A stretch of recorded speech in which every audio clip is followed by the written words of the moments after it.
everyone, welcome back to another episode of Minecraft How To. My name is Amishwookie, and today we're going to be covering how to build floating islands in Minecraft. When you build floating islands in Minecraft, there's basically two different shapes that you can have. You can either have giant blobs, or you can have something that looks more like a cone shape, kind of like Vector's spaceship from Despicable Me.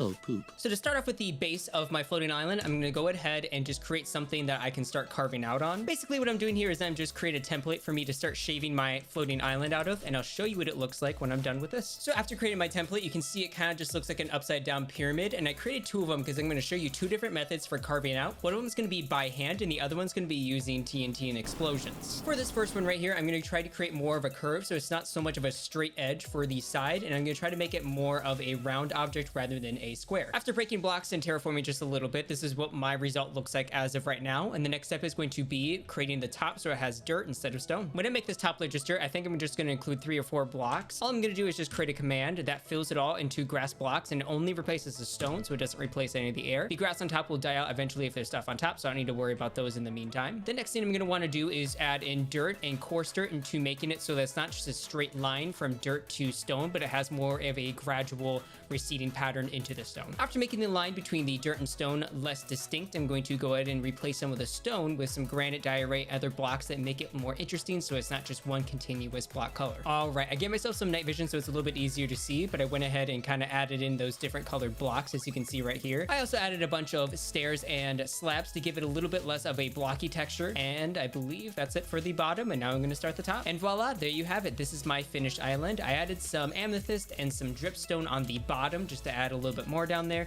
but I mostly just added some plants, foliage, and a little bit of structures up here along with some water. This next method with TNT literally is just lighting off TNT and seeing what happens. Basically the idea with this method is just to place TNT anywhere that you think it should be more rounded or a little bit more of a curve rather than a flat surface. After setting off all the TNT I think is appropriate, I added maybe 30 stone or so and I destroyed 10 blocks by hand, but the rest of the structure is completely carved by TNT besides those. Instead of adding texture blocks on the bottom of this one, I'm only going to add streamlights because I got the idea from Subnautica, that one floating island in the middle of the ocean.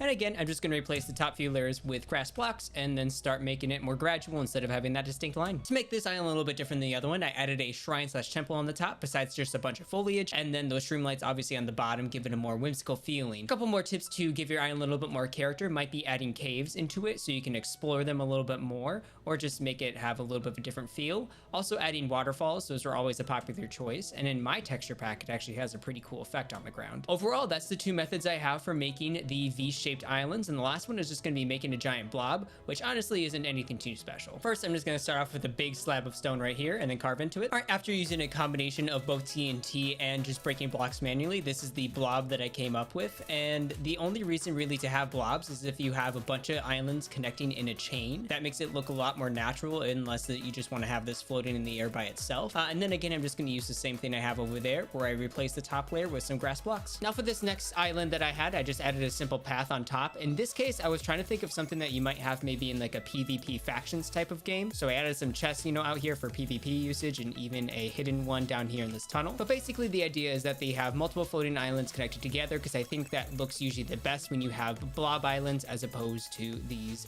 V-shaped ones. Thank you so much for watching. I really appreciate it. If you liked the video, please leave a like and subscribe if you want to see more content like this in the future. Otherwise, I will see you soon.